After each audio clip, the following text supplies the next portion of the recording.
সাকিব ভাই আসছে, সাকিব ভাই আসছে, সাকিব ভাই আসছে। হ্যালো। হ্যাঁ ভাইজান, হ্যালো। আপনার অপেক্ষায় আমরা বসে আছি। আচ্ছা, এই তো কারেন্ট গেল আবার আসলো, এই তো অবস্থা। তারপরে তো কিছুক্ষণ পরে আবার দেখা যাচ্ছে যে 40 মিনিট শেষ হওয়ার পর নতুন করে আবার রিমাইনিং টাইম দেখাবে। যাই হোক, আমরা জি। শেষ করার পর আবার জয়েন করবো একই আইডিতেই। দিচ্ছি।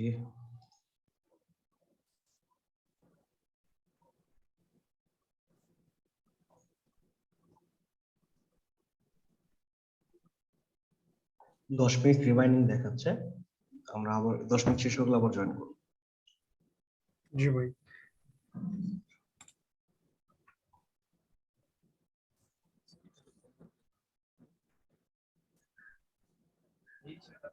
হৃদয়ন দিতে হয় কিভাবে? ওই লিংকে আবার ক্লিক করতে হয় নাকি? ওই হ্যাঁ লিংকে ওইটাই। ক্লিক করবেন, সমস্যা নেই।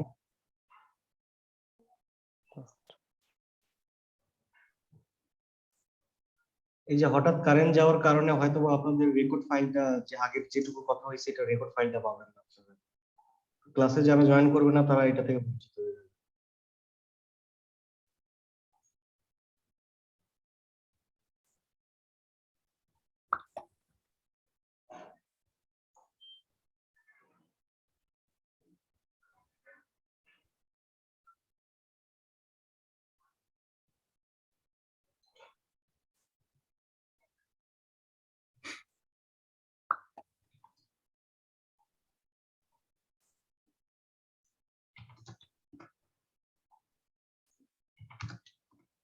আচ্ছা, আমি যেখানে কথা বলতেছিলাম, একটা নতুন ডকুমেন্টস নেওয়ার জন্য এখানে নাম দিতে পারি, এখানে আমরা সাইজটা বলে দিতে পারি, কাস্টম যে কোনো সাইজ আমরা নিতে পারি।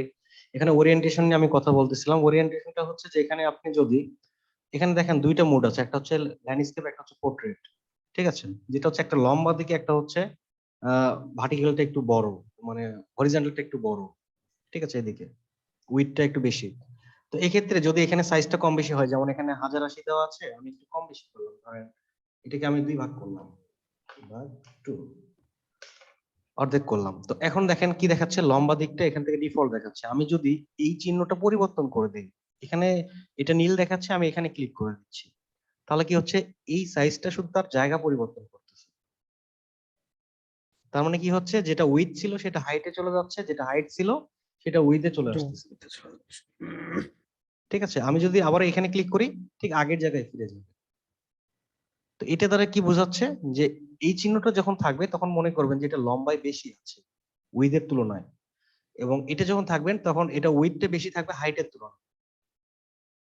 ঠিক আছে, আবার যখন দুইটা জায়গায় সেম থাকবে তখন তো এই কনফিউশনে পড়ে যাবেন, এখানে তো সেম কোনো অপশন নেই, তখন যে কোনো একটা শো করুক, এটা কোনো সমস্যা নেই। ঠিক আছে, এরকম।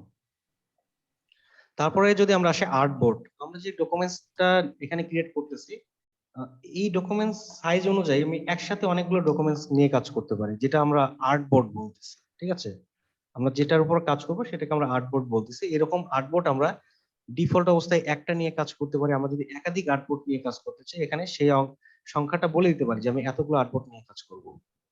ঠিক আছে, তারপরে আমরা আসি যে এখানে ব্লিড এরিয়া। ব্লিড এরিয়া হচ্ছে যে আমরা যখন কোনো ডিজাইন করি, এই ব্লিড এরিয়াটা বেশিরভাগ ব্যবহার হয় হচ্ছে প্রেসের জন্য। যখন প্রেসের জন্য প্রিন্টিং এর কোনো কাজ করা হয়, কোনো ডিজাইন যখন প্রিন্টিং, মানে প্রিন্ট করার জন্য করা হয়, তখন এই ব্লিড এরিয়াটা ব্যবহার করা হয়। কারণ ব্লিড এরিয়াটা হচ্ছে যে আপনার একটা কাটিং এর জন্য রাখা হয়, যাতে করে আপনার মূল ডিজাইনটা নষ্ট না হয়ে যায় কাটিং করার সময়। ঠিক আছে, এই জন্য একটা বাড়তি এরিয়া রাখা হয়। ঠিক আছে, চতুর্পাশে আপনি চাইলে এক সাইডে বেশি দিতে পারেন, এক সাইডে কম দিতে পারেন। এটা বেশিরভাগ সময় সব দিকে সমানভাবে ব্যবহার হয়। এখানে 4টা সাইড আছে, যেমন টপ সাইড মানে উপরের সাইডটা, বটম নিচেরটা, লেফট সাইড, রাইট সাইড। ঠিক আছে, 4টা সাইড আছে। তারপর আমরা এখানে আসি যে এখানে কালার মোড। কালার মোডটা হচ্ছে এখানে ডিফল্ট, যখন আমরা ওয়েব বেসড কাজগুলো করি কোনো ইলেকট্রিক ডিভাইসের জন্য, কিংবা মনিটর হইতে পারে, মোবাইল হইতে পারে, যে কোনো গ্যাজেটে আমরা যে ডিজাইন গুলো দেখবো, তো এই ধরনের কাজের জন্য আমরা বেশিরভাগ সময় RGB কালার ব্যবহার করে থাকি। RGB অর্থাৎ হচ্ছে রেড, গ্রিন, ব্লু। ঠিক আছে, রেড, গ্রিন, ব্লুর মিশ্রণে যে কালার গুলো তৈরি হয় এগুলো হচ্ছে RGB কালার। ওকে, তারপরে প্রিন্টের জন্য যে কাজগুলো করা হয় এটা CMYK। এখানে CMYK অর্থাৎ হচ্ছে সায়াম, ম্যাজেন্টা, ইয়েলো, ব্ল্যাক। ঠিক আছে, কে টাকে আমরা ব্ল্যাক ধরে নিচ্ছি, এটাকে সিএমআইকে কে ব্ল্যাক ধরা হয়। ওকে, তারপর এখানে আসি আমরা স্ক্রিন রেজুলেশনের ক্ষেত্রে। এখানে দেখা যায় যে পিপিআই লেখা, যে 72 পিপিআই কিংবা 300 পিপিআই, 150 পিপিআই। পিপিআই অর্থাৎ হচ্ছে পিক্সেল পার ইঞ্চি।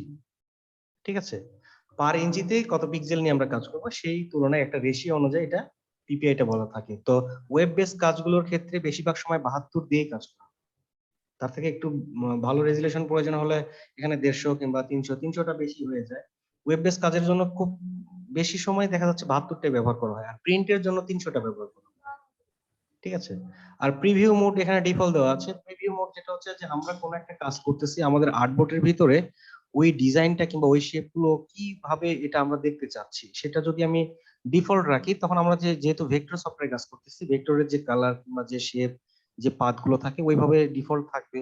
যদি আমি পিক্সেল করে দিই, তাহলে এটা যখন আমরা জুম করব, নির্দিষ্ট মাপ থেকে বড় করব, তখন দেখা যাবে যে সেটা পিক্সেল অনুযায়ী ফেটে ফেটে যাচ্ছে। ঠিক আছে, এটা হচ্ছে পিক্সেল প্রিভিউ দেখার জন্য। তারপর হচ্ছে এখানে ওভারপ্রিন্ট হচ্ছে যে আমার কোনো জায়গায় কোনো একটা শেপ কম বেশি আছে কিনা। অনেক সময় আমরা যখন ইলাস্ট্রেটর ভেক্টরের কাজগুলো করি, তখন কিছু শেপ থাকে যেগুলোতে কালার না দেওয়ার কারণে শেপগুলো দেখা যায় না। ঠিক আছে, সেই শেপগুলো আমরা আউটলাইন মুডটা দেখার জন্য ওভারপ্রিন্ট এই মুডটা ব্যবহার করতে পারি। আচ্ছা, এটা আমি খুব সহজে একটা ডকুমেন্টস নেওয়ার পরে বুঝিয়ে দিচ্ছি। আমি ক্রিয়েটে ক্লিক করলাম, তার মানে আমরা এখন একটা নতুন ডকুমেন্টস ক্রিয়েট করতে যাচ্ছি। একটু সময় নিচ্ছে।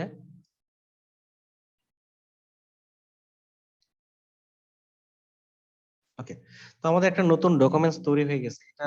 এইটাই হচ্ছে, এই সাদা অংশটাই হচ্ছে একটা আর্টবোর্ড, যেটার আমরা সাইজ দিয়েছিলাম 1080 এবং 1080, এই কারণে এটা স্কোয়ার দেখাচ্ছে। এটার ভিতরে আমরা কাজ করব। অনেক সময় অনেকে ধারণা করে থাকে যেখানে সাদা দেখাচ্ছে, আমি যখন কোনো ডিজাইন করবো ব্যাকগ্রাউন্ডটা হয়তো বা সাদা থাকবে। বিষয়টা এমন না, এটা কোনো কালার না।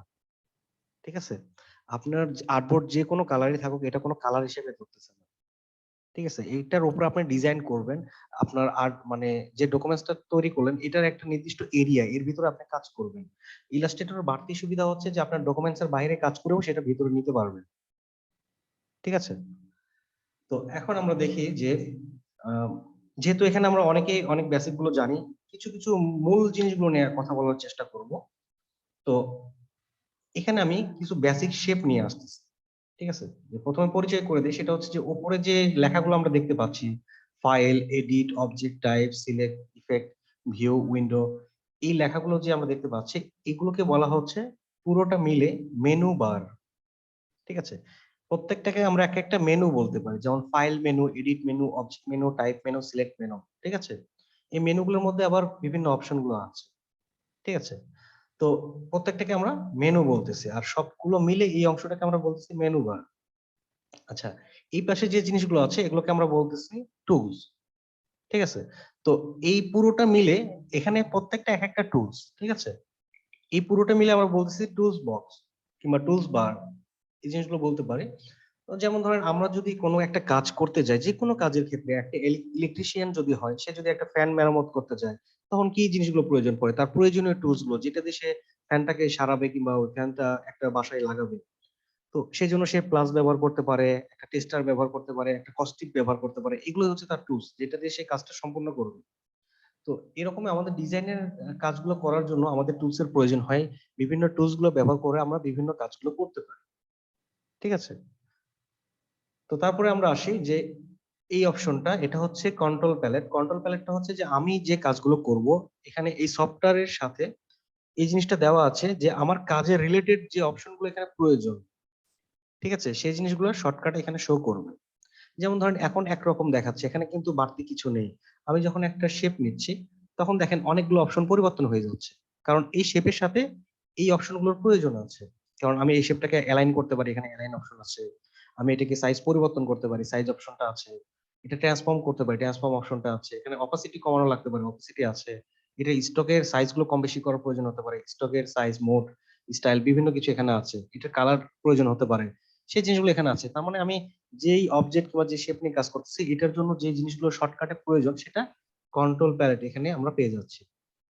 তার মানে এখানে menu bar, tools, control palette, তারপরে এখানে আমরা যে নিচে দেখতে পাচ্ছি যে 33% ভিউ দেখাচ্ছে, যে আমার এই আর্টবোর্ডটা কত পার্সেন্ট ভিউ হয়ে আছে। আমি যদি কন্ট্রোল 1 প্রেস করি, 100% ভিউ দেখাবে। আমি যদি Ctrl 0 প্রেস করি তখন আমার এই সফটওয়্যারটা যতটুকু ওপেন আছে এটার সাথে ফিট হয়ে যায়। এটা হচ্ছে ফিট সাইজের জন্য। যেমন হচ্ছে যে আমি সফটওয়্যারটাকে একটু ছোট করে নিলাম এরকম, ঠিক আছে? তো এখন আমি যদি Ctrl 0 প্রেস করি তখন কি হবে, এই সাইজের মধ্যে সে ফিট হয়ে যাবে। এটা কত পার্সেন্ট হচ্ছে নির্দিষ্ট কোনো পার্সেন্ট উল্লেখ করতেছে না। এটা যেটা হচ্ছে যে এখানে আমি সফটওয়্যার যতটুকু করে রাখছি তার ভিতরে ফিট হয়ে যাচ্ছে আমার আর্টবোর্ড এরিয়া।